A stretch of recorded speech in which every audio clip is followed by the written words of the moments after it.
एक ब्राह्मण था। वो ब्राह्मण बहुत गरीब था। उस ब्राह्मण का छोटे छोटे दो बच्चा था।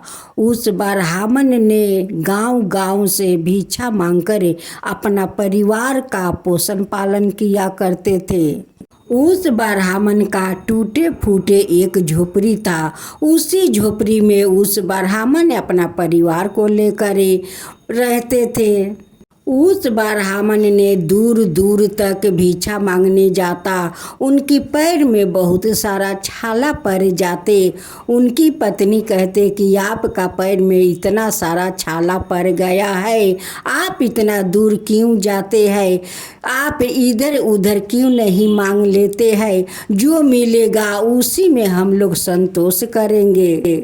शाम का पहर जब ब्राह्मण देव भिक्षा मांग कर आते, उनकी पत्नी को उनकी पैर को छाला देखकर बहुत तकलीफ होते। वो हल्दी का लेप बना देती और उनकी पैर में छाप देती कि कुछ इस हल्दी का लेप से उनकी पैर को ठंडक मिल सके। एक दिन ब्राह्मण देव शाम को पहर भिक्षा मांग कर आते हैं।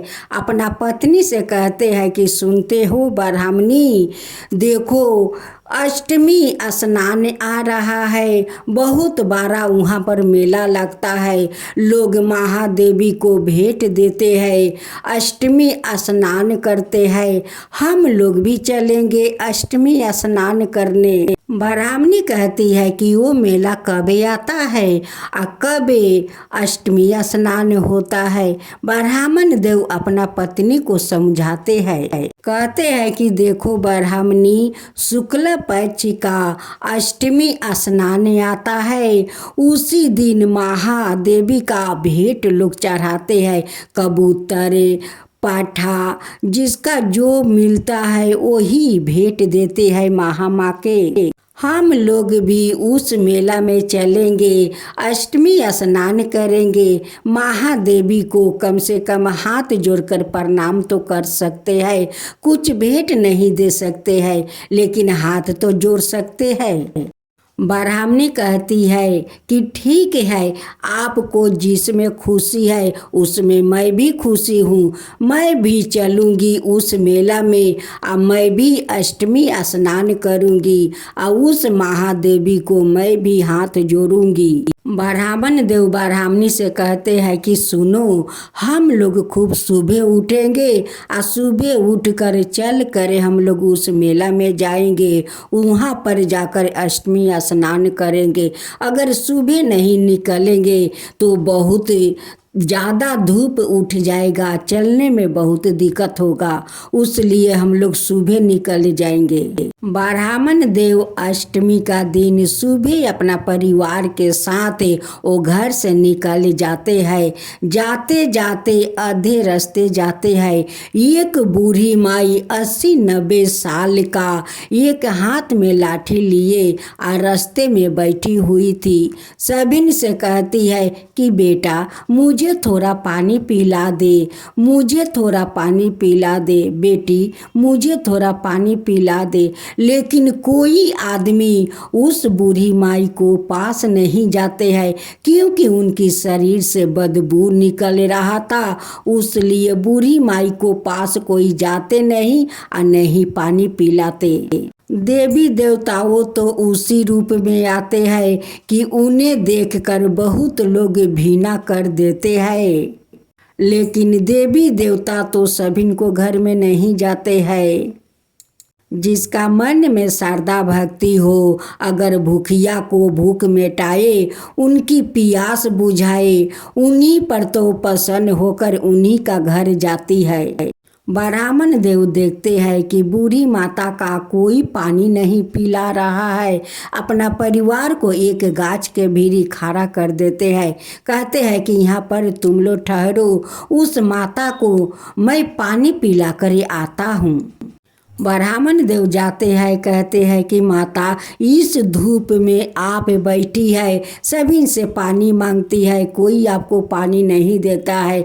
मैं आपको प्यास बुझाऊंगी, मैं आपको पानी पिलाऊंगी माता, लेकिन अभी उस गाछ के पास चलिए, देखिए आप धूप में बैठी है, देखिए वहाँ पर मेरा परिवार खड़ा है, चलिए आप वहीं पर बैठिए, मैं वहाँ पर आपके लिए पानी लेकर आता हूँ। वो कोई बूढ़ी माँ तो थी नहीं, वो तो साक्षात माँ गंगा थी। ब्राह्मण देव उस बूढ़ी माता को पानी पिलाते हैं। बूढ़ी माता का आत्मा शांत हो जाती है, कहती है कि बेटा तू जुग जुग जियो, जाओ तुम अपना परिवार के साथ जा रहा है अष्टमी स्नान करने के लिए, महादेवी को दर्शन करने के लिए, जा बेटा तू जा। ब्राह्मण देव कहते हैं कि माता आपको तो मैं खाली खाली पानी पिलाया, मेरे पास तो कुछ भी नहीं है, मैं मेला जाता हूँ, गंगा स्नान करूँगी और महादेवी को दर्शन करके जब लौटूंगी तो कुछ न कुछ आपके लिए ज़रूर मैं लाऊंगी, आप यहीं पर बैठी रहना, कहीं मत जाना माता, मेरा इंतज़ार करना। बूढ़ी माँ का उसी गाछ के पास बैठा कर ब्राह्मण देव अपना परिवार के साथ वो मेला चले जाते हैं, वहाँ पर स्नान करते हैं, महादेवी को दर्शन करते हैं, कहते हैं कि देखो मेरे पास तो कुछ खाने को है नहीं, मैं रास्ता में एक गमछा बिछा देता हूँ, उस पर जो आते जाते श्रद्धालु लोग कुछ ना कुछ गमछा पर तो फेंकेंगे, जो मिलेगा उसी में हम लोग खुश रहेंगे।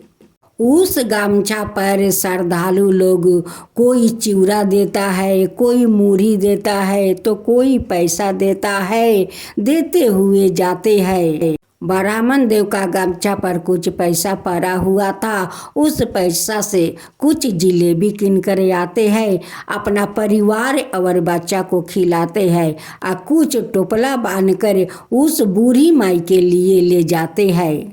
जब ब्राह्मण देव अपना परिवार को लेकर उस गाछ के पास पहुँचते हैं, देखते हैं कि बूढ़ी माई तो वहाँ पर है नहीं।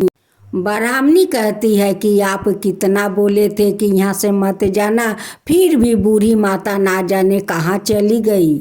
लेकिन माँ गंगा तो वो लोग से पहले उनकी घर में जाकर बैठी हुई थी। जब ब्राह्मण देव अपना घर पहुंचता है, देखता है कि बूढ़ी माई उनकी दरवाजे के पास बैठी हुई है। ब्राह्मण देव कहने लगे कि माता आप कब यहाँ पर चली आई, आप तो चल नहीं पा रही है, आप इतना जल्दी कैसे यहाँ पर चली आई। एक बैलगाड़ी वाला को देखा, उससे बोला कि बेटा मुझे थोड़ा ले चले, उस गांव में पहुंचा दे। बैलगाड़ी वाला कहने लगा कि मेरा वही गांव में तो घर है, चलिए मैं आपको वहीं पर उतार दूंगा। बस वो लिया कर यहीं पर उतार दिया। ब्राह्मण देव कहने लगा कि माता ये तो मेरा घर है, मेरा घर का आपको पता कैसे था। वो कहने लगी कि मुझे पता नहीं है बेटा, वो बैलगाड़ी वाला जो आदमी था यहीं पर उतार दिया। देवी देवताओं को पहचानने का जरूरत पड़ता है, वो तो सब कुछ देखते हैं, सब कुछ जानते हैं। ब्राह्मण देव कहते हैं कि माता आपके लिए मूढ़ी और चिवड़ा थोड़ा जिलेबी लाया हूँ, आप खा लीजिए। माँ गंगा खा लेती है और बहुत खुश हो जाती है, कहती है कि बेटा तू कितना श्रद्धालु है, तेरा मन में कितना दया है, कितना भक्ति है। ब्राह्मण देव कहने लगे कि माता आप खा लीजिए या खाकर यहीं पर सो जाइए, कल आप चले जाना। जो मेले में मिला था वही ब्राह्मण के परिवार खाते हैं और उस बूढ़ी माई को खिलाते हैं, सब लोग सो जाते हैं। माँ गंगा को वो जितना खिलाया था उससे चौगुना माँ गंगा उन्हें उस चौकी पर 5 सोने के कलश भरे हुए मोहर हीरा मोती से भरे हुए कलश उस चौकी पर छोड़कर चली जाती है।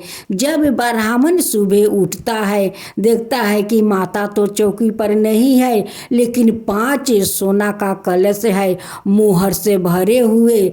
ये कोई साधारण औरत नहीं थी, ये लगता है कि कोई माया देवी थी या माँ गंगा थी। ब्राह्मण देव इतना सारा धन देकर खुश तो हुआ, लेकिन थोड़ा चिंतित रह गया कि मैं कैसे पहचानूं कि वो माया देवी है या माँ गंगा है। ब्राह्मणी कहती है कि माँ देवी हो या माँ गंगा हो, आप दोनों को हाथ उठाकर प्रणाम कर लीजिए। माँ गंगा उस ब्राह्मण को सपना में दर्शन देती है, कहती है कि बेटा तू यही चिंता कर रहा है ना कि वो माँ गंगा है या महादेवी है। वो महादेवी नहीं थी, वो माँ गंगा थी। जो तू उससे पानी पिला करे आत्मा को शांति दिया था, वो कोई बूढ़ी माँ नहीं थी, वो मैं गंगा हूँ। मैं गंगा हूँ। तुमसे पहले तेरा घर में आ गया, मुझे बताने को कोई ज़रूरत नहीं है कि तुम्हारा कौन घर है। मुझे तो सब पता है बेटा, सब पता है। तेरा शारदा भक्ति देख कर आज तुम पर बहुत प्रसन्न हूँ। जो तू खिलाया है, जैसे पिलाकर मेरा आत्मा को शांति किया, वो उसी लिए आज तेरा घर में इतना धन भर दिया है कि तुझे कभी भिक्षा मांगने नहीं जाना पड़ेगा। तू अपना घर द्वार बनाओ, अपना परिवार के लेकर सुखे रह।